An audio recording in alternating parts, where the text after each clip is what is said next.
Hey there everybody, Racecrafter here. Welcome back to another episode here on the Craftaway server. Got some cool stuff to share with you this episode. First up is this zombie XP farm that I made. Up top here, got this observation window so I can watch them slide down to their death. Yeah, I like that. It's fun. Got a trapdoor here with the ladder. We're going to go down, I can't remember if it's 19 or 20 blocks, but it's enough to get them one hit kill. Got my nice room all set up here, got my chests, got my crafting table, got some furnaces to smelt the armor that I get from them, got the lava pit there to throw the crap away, and here we got some guys here just waiting for us. Got the soul sand bubble column there. You can see just one hit. And I get that lovely XP. As you can see by my 45 level, I've been here for a bit. I wanted to get more enchantments and the stuff, build up my weaponry. So the more XP levels I get, the more I can beef up my weaponry. So occasionally I do get some drowned. I might convert this to get drowned all the time, or maybe set up some kind of dispenser thing so it just dispenses some waters at the source blocks just above the kill pit, the area there. I'm not sure what I'm going to do yet, but I'll figure something out. But, you know, it's cool, you know, something to get XP from, something cool to build. Took a while because there's a lot of digging involved. I mean, that's a huge pit. We'll go over to the spawning area here. That's just a little corridor where the ladder is. This is the original corridor that I had made when I was just kind of found it at first. The spawner, that is. And going up here, I made another little observation deck here with glass. But for some reason, when I stand in front of the glass here, I don't see them spawning. I don't know if it's too lit up. I mean, obviously they're spawning quite regularly because I can sit down there and there's no real wait time. But I don't see them when I'm up here. It's weird. But, you know, whatever. And get through the... Oh! Darn, I hate these doors sometimes, man. There. And then up here I got another observation deck, pretty much where I can just like bust a block out or two and throw some torches down there to stop them from spawning if I ever need to get in there and repair something or just, you know, do whatever. I like to have options. But that's the zombie farm. Up next here, we've got my nether portal. And a big shout out to my metalhead brother Klautos for helping me set this up. He got me the obsidian and he got me all synced up down in the nether. So thank you very much for that there, brother. And at first I kind of regretted putting it where I did. But after I got it all built up and looking pretty cool, it's totally fine now. You know, it's kind of right there in the main hub of the base, so it's in a good spot. Just kind of, you know, just something that when you come into through the portal into the base, I'll probably build something over there somewhere to kind of indicate that this is Racecrafter's base, and you'll know that right away. I'm not quite sure what yet, but I'll think of something. And just gonna put a torch here and light things up. Ceremonial light, I guess. I don't know. Just rambling. I might want to like kind of shelter myself from the fire. I haven't caught myself on fire yet, but I feel it coming. So I'm probably going to do something to kind of shelter me from lighting myself up.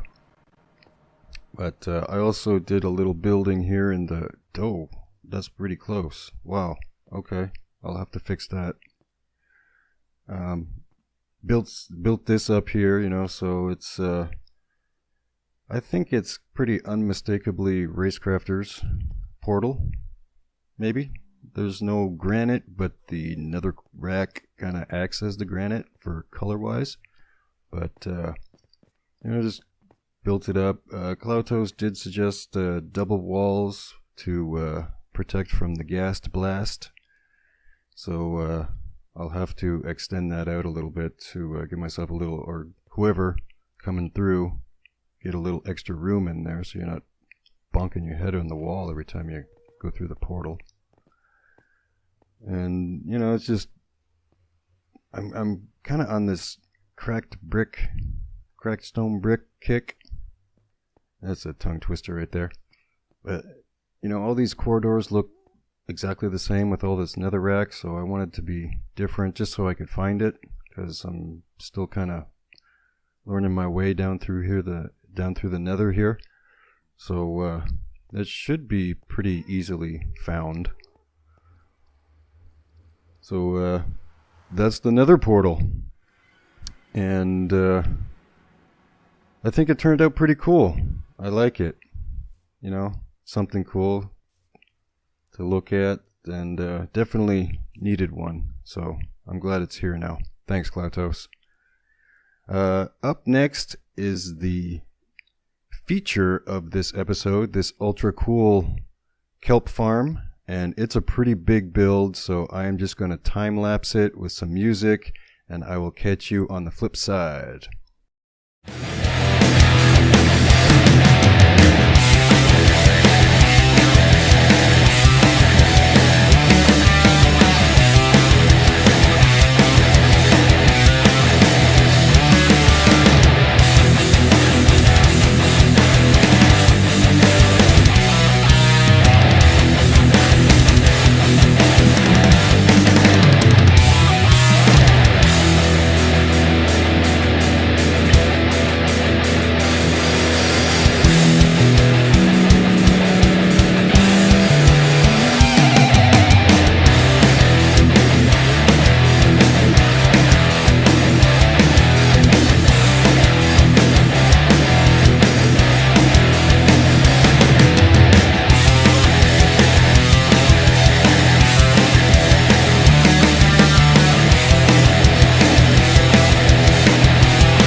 as you see here, I'm throwing bone meal at these guys, testing out to make sure I got each water source or each block with a water source, and it looks like I did not.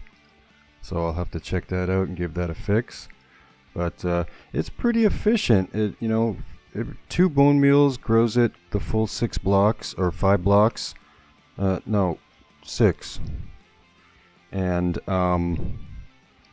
the ceremonial fire lighting. But you get 24 pieces of kelp. I like 24 pieces of kelp for every 12 hits of bone meal. So, you know, double the kelp for the bone meal you use. You know, it works out pretty good. And this side is working perfectly. Everything just floats up to the top, and it actually fills up the chest pretty quickly. But I'm going to test this side, see what the deal is here, because I did add that water source to that block. Ah, there's the issue. That bucket was reversed. It just got spit out, so it was probably a full bucket in there instead of an empty bucket. So I got that fixed, and I have not hit these with bone meal, and these ones seem to be growing at a perfectly equal stage. These ones are not, and we got one little runt there, but you know, they're all going to grow at different rates. And now we do the final test, and there we go. Everything is working perfectly. Most excellent. And I am now ready to collect me some kelp. Main reason I built this was to make kelp blocks for not just building, but for fuel. I think you get about 20 items smelted with a single kelp block. So this is the storage area in here. I kind of went overkill with the chest. There's 3 chests per side. There's single chests to hold the dried kelp. And when I made the super smelter furnace system a couple episodes ago, or last episode, I accidentally crafted a whole stack of furnaces. So I had a whole bunch to use, so I just stuck them in here, even though I'm pretty close to the super smelter. But I figured I got them, might as well just throw them in here. So there's the inside, just the little hidden. I like the way that the storage and everything is hidden away in here. You don't see it, any chests out front. And up top there, I think I'm going to throw in a glowstone lamp of some sort. Here we are, all lit up at night. I was hoping it was going to be a little more dramatic.